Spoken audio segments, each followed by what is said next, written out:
Boa tarde, meus irmãos. Nós vamos estudar a nossa revista da Escola Bíblica Dinâmica, e a lição de hoje é esta: Palavras de Encorajamento. É a 9ª lição deste trimestre e está baseada em Josué 1, de 1 a 9. Eu vou fazer a leitura dele todo para facilitar no decorrer da explicação da lição. Veja como Deus falou a Josué. Depois da morte de Moisés, servo do Senhor, disse o Senhor a Josué, filho de Num, auxiliar de Moisés: Meu servo Moisés está morto. Agora, pois, você e todo este povo preparem-se para atravessar o rio Jordão e entrar na terra que eu estou para dar aos israelitas. Como prometi a Moisés, todo lugar onde puserem os pés eu darei a vocês. Seu território se estenderá desde o deserto do Líbano, do deserto ao Líbano e do grande rio, o Eufrates, toda a terra dos hititas até o Mar Grande no oeste. Ninguém conseguirá resistir a você todos os dias da sua vida. Assim como estive com Moisés, estarei com você. Nunca o deixarei, nunca o abandonarei. Seja forte e corajoso, porque você conduzirá esse povo para herdar a terra que prometi sob juramento aos seus antepassados. Somente seja forte e muito corajoso. Tenha o cuidado de obedecer a toda a lei que o meu servo Moisés lhe ordenou. Não se desvie dela nem para a direita nem para a esquerda, para que você seja bem-sucedido por onde quer que andar. Não deixe de falar as palavras deste livro da lei e de meditar nelas de dia e de noite, para que você cumpra fielmente tudo o que nele está escrito. Só então os seus caminhos prosperarão e você será bem-sucedido. Não fui eu que lhe ordenei? Seja forte e corajoso.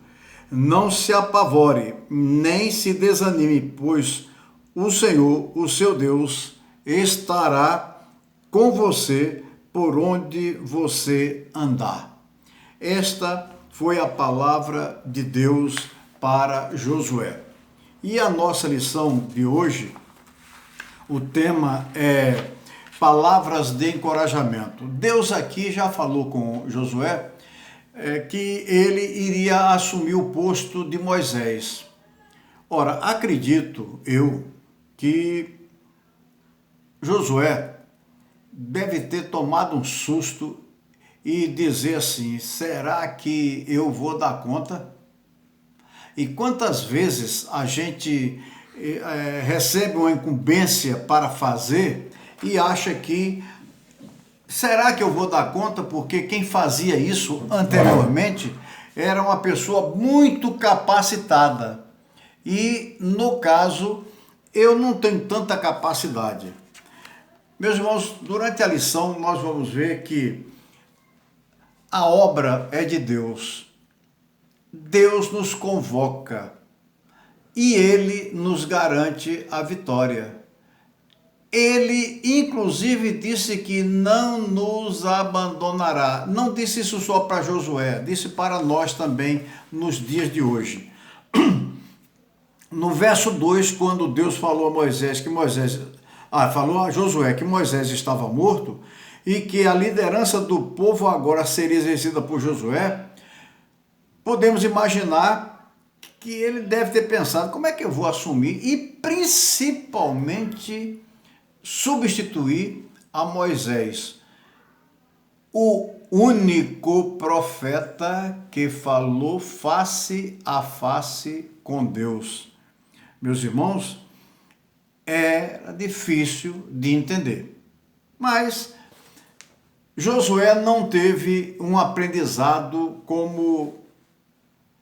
Moisés não teve um aprendizado como Josué teve com ele. Josué foi, vamos dizer, como a gente diz aqui nos nossos termos hoje, um estagiário, aprendeu com alguém, com um professor. Só que nesse impasse, nós temos algo que acontece normalmente. É o problema da ansiedade. Ansiedade é sofrer por antecipação. O que quer dizer ansiedade no nosso idioma? Grande mal-estar físico e psíquico, aflição, agonia, a demora no atendimento causa-lhe aquela chateação e a gente fica amargurado.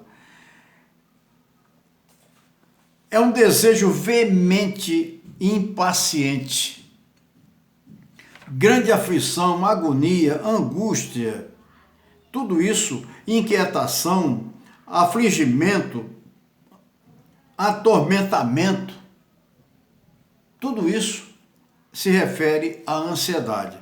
Josué não iria apenas somente atravessar o rio. A missão era muito maior que isso. A missão era cumprir o plano de Deus para aquele povo. E não é para menos. Além de todas as dificuldades que chegariam, ele, Josué, substituía ninguém menos que Moisés. Como falei agora há pouco, Moisés, um homem que falava face a face com Deus. Que nós vamos ver em Deuteronômio 34:10, que diz o seguinte: em Israel nunca mais se levantou profeta como Moisés, a quem o Senhor conheceu face a face. Realmente Josué tinha motivo de sobra para sentir medo de assumir tal posição diante daquele povo. Não era pouca gente não, meus irmãos. Eram alguns milhões de pessoas que estavam sob a liderança de Moisés. E um primeiro ponto da nossa lição, nós vamos ver que é a questão do medo e a ansiedade. E nós vamos entender um pouquinho aqui porque isso faz parte do nosso tempo. A ansiedade, a depressão, isso tem levado muita gente a tomar a decisão de perder a vida, suicidando-se, e existem os órgãos de pesquisas e também de divulgação, e nós vemos que a própria OMS, a Organização Mundial de Saúde, divulga relatórios sobre ansiedade, e o número é alarmante. Publicaram em 2019 uma pesquisa e aponta que 18.600.000 pessoas brasileiras convivem com o transtorno de ansiedade. Só pelo anúncio dessas pesquisas, muitas pessoas ficam ansiosas, só pelo anúncio.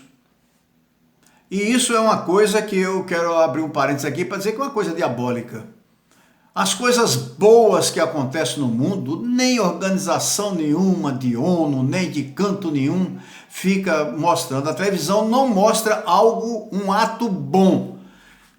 Entre 1 milhão, não coloca um ato bom que alguém fez e que ajudou a alguém.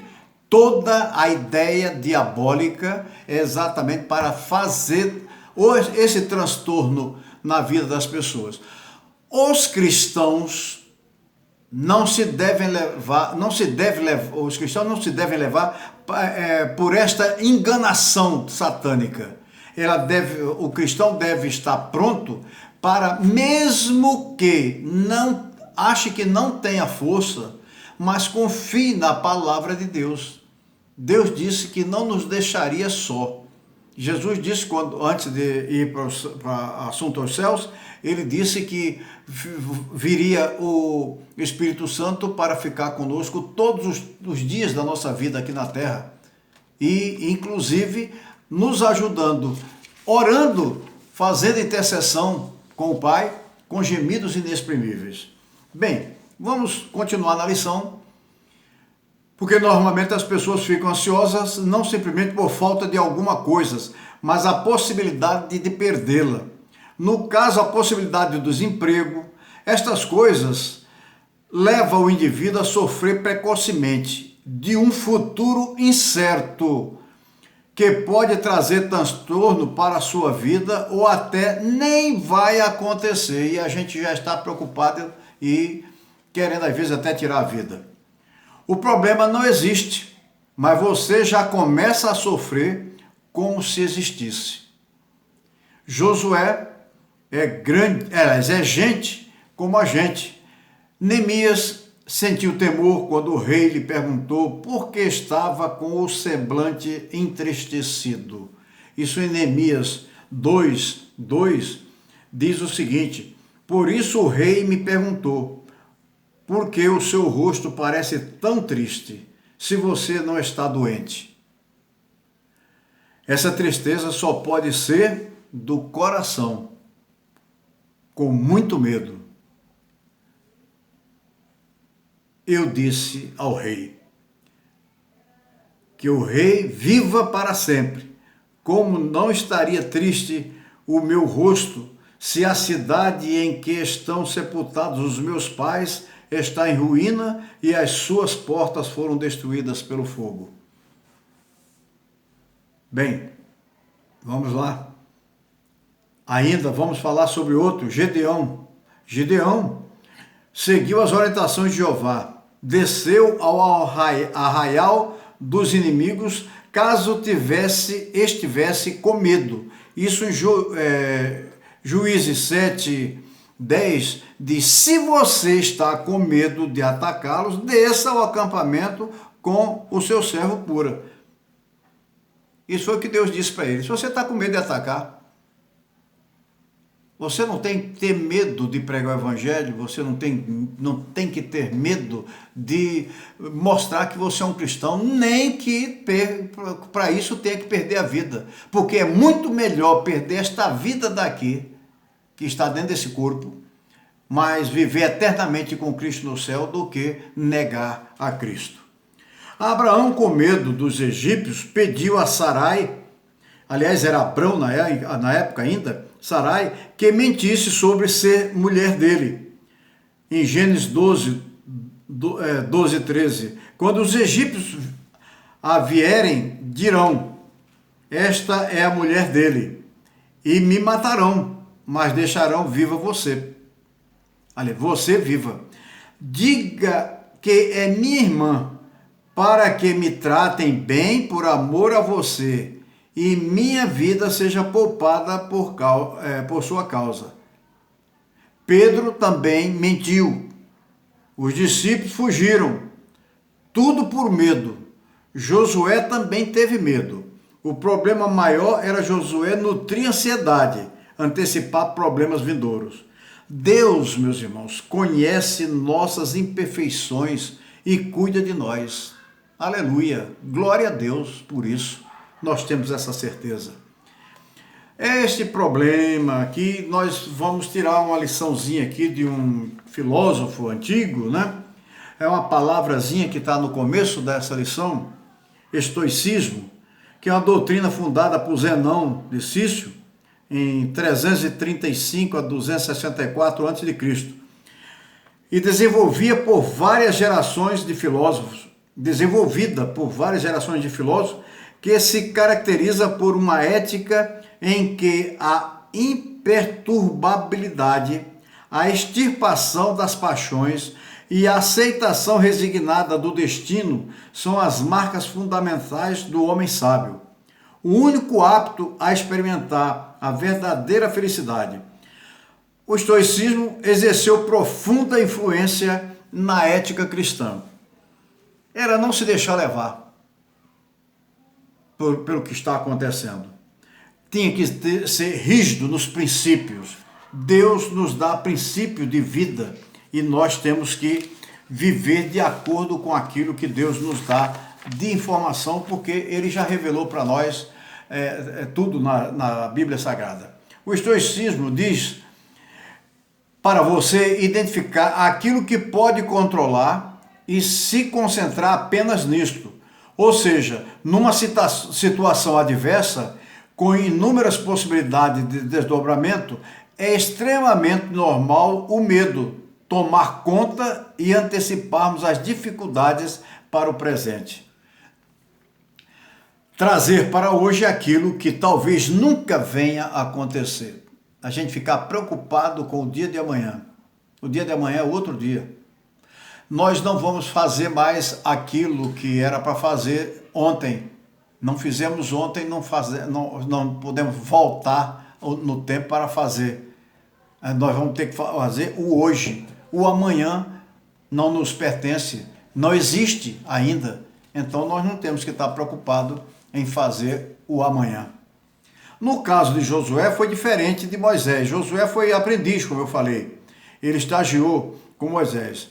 Josué estava preparado, cabendo-lhe tão somente obedecer ao chamado do Senhor.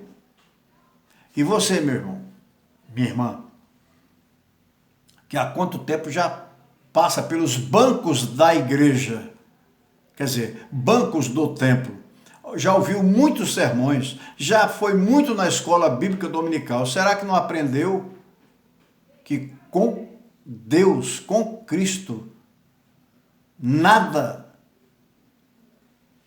vai acontecer que não seja do controle dele? E que você tem apenas que cumprir a missão que ele te deu e que deu a mim também? Josué foi um dos espias para conhecer a terra prometida. E foi um espião de qualidade, informando ao líder o que viu na terra. Gigantes, sim. Viu também frutas, alimentação abundante. Deus lhe disse o que queria dele, Josué. Do que queria de Josué. E que ele não estaria só. Assim como foi com Moisés, também estaria com ele. Nós também devemos nos alimentar com essa certeza. Deus está conosco. Nada nos vai faltar. O segundo ponto diz: Deus garante a Josué o que ele, Deus, fará. Deus chama e comissiona Josué. E não só isso, lhe garante estar com ele na realização da missão. A mesma coisa fez conosco. Jesus, antes disse: ficar em Jerusalém até que do alto sejais revestido do Espírito Santo. Para quê? Para que vocês sejam as minhas testemunhas, tanto no seu lar, como na sua rua, no seu bairro, em Valparaíso todo, no Goiás todo, no Brasil todo e em qualquer parte do mundo. Você vai ser a minha testemunha. Testemunha de quê? Testemunha de que eu existo e estou em você. Você tem que dar prova de que você é meu, mostrando a minha face para esta humanidade. Vejamos aqui a repetição daquela parte que eu li no começo. Não vou repetir toda, mas vou dizer assim, que meu servo Moisés está morto, agora, pois, você, lembre-se, Josué, você, Gandhi, você, Cristina, você, Aninha, você, Samuelzinho, você, Joelma, você, Jacineide, você, Luci, você, Marinésia e quem mais estiver assistindo, saiba de uma coisa. Deus diz assim: eu estarei com vocês, não desampararei vocês. Vocês sigam em frente, cumpram a missão que eu designei para vocês. Porque onde vocês estiverem, eu estarei também com vocês. falta água? Vai, eu mando água. Eu mando água para os passarinhos. Vai faltar comida? Vai ter passarinho, vai ter comida para o passarinho. Vai aparecer, vai cair uma fruta madura e o passarinho vai comer. Quer garantia maior? O que Deus estava dando para o novo líder era uma âncora. E esta âncora é nossa também. Josué, se você se esquecer de tudo ou perder tudo, se agarre ao que eu disse, confiando na minha promessa. Os versos de 1 até 9 que nós lemos fala sobre isso. O ponto 2.2, Deus mostra para Josué qual deve ser sua postura. Não fui eu que ordenei? Seja forte e corajoso. Não se apavore e não se desanime. Em outras palavras, se tiver medo, não tem problemas. Apenas se disponha em fazer o que te mandei. Coragem é o que nos faz agir, mesmo estando com medo.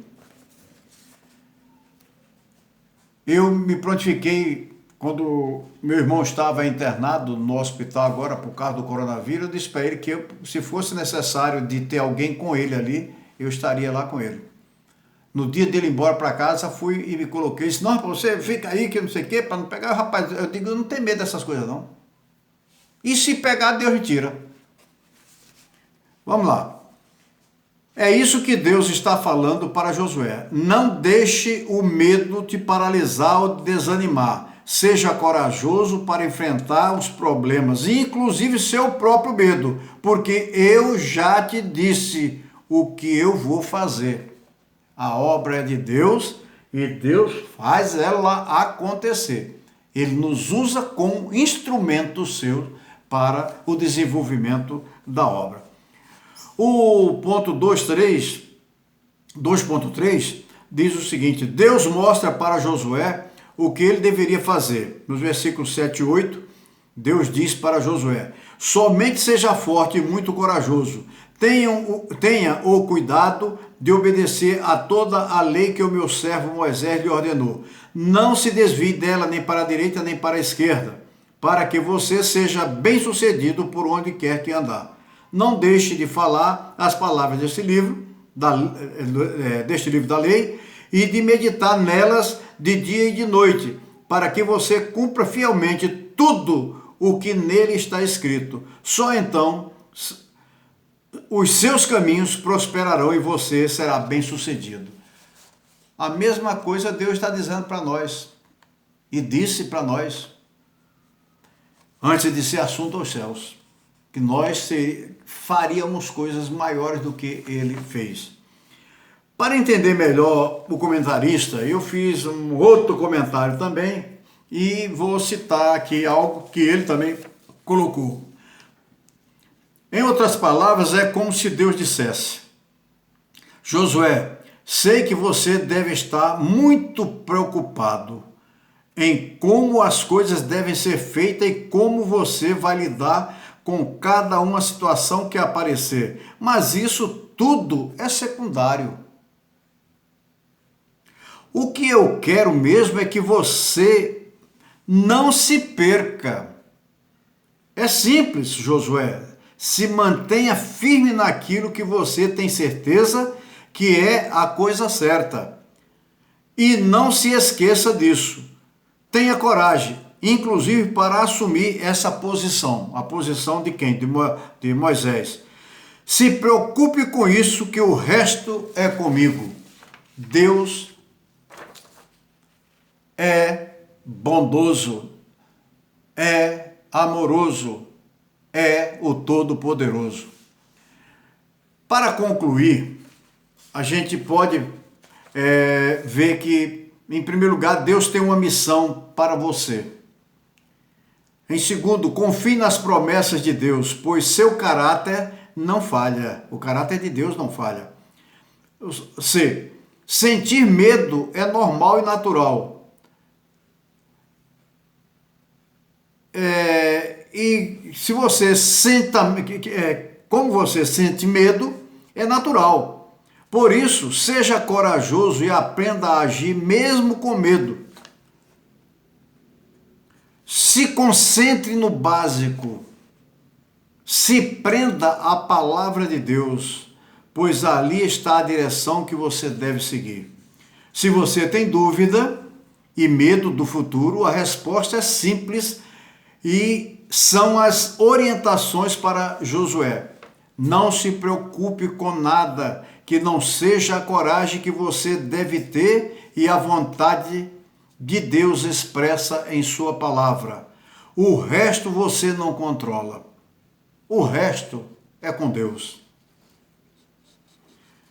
Meus irmãos, nós temos que aprender com o que Deus falou, ofertou para Josué. Já está quase terminando. E no Para Pensar e Agir, na revista tem algumas questões, eu peguei algumas para a gente entender. A principal questão é: a obra é de Deus e Ele nos convoca, nos dá a missão de ser usado por Ele para o desenvolvimento da obra. Ora, se Ele é o dono da obra e nos concede o privilégio de nos usar como instrumento para que a obra se realize, o que mais queremos, uma vez que Ele, quando chama, nos dá a garantia da sua presença, poder e paz. Porque devemos viver ansiosos pelo fim da obra. Ele começou e a completará a sua obra, mesmo que nós não queiramos participar com ele da feitura da obra. Pensemos nisso. Mesmo que a gente não queira, a obra vai ser feita, ele levantará outro. Será que já entendemos que somos servos do Senhor, o Todo-Poderoso? Ou queremos viver uma vida que nada tem a ver com a obra? É tempo de pensarmos no privilégio de atender o chamado e nos colocarmos à disposição do Senhor do céu, da terra e do universo. Na semana passada, nos comentários durante aquela live, a irmã Lucy falou algo que foi impressionante. Algumas irmãs foram visitar a sogra dela levando alguma coisa de frutas ou verduras, legumes e tal. Olha, a gente não vai poder fazer nada e tal com a senhora aí, mas olha, está aqui, aí daí então a senhora lava, faz tudo aí. Mas lembraram-se daquela sua amiga. Meus irmãos, nós somos aqueles 4 amigos que levaram aquele aleijado e subiram à casa de uma pessoa, destelharam e desceram aquele aleijado numa cama para ficar diante de Jesus, ser perdoado os seus pecados e sarado a sua enfermidade. Nós somos aqueles 4 amigos. Você tem algum amigo? Você é amigo daquele seu amigo? Então faça a sua parte. Cumpra a missão que Deus te deu. Deu a mim, deu a você. Então vamos cumprir, porque Ele também é fiel em cumprir a sua promessa. Que Deus nos abençoe. Amém.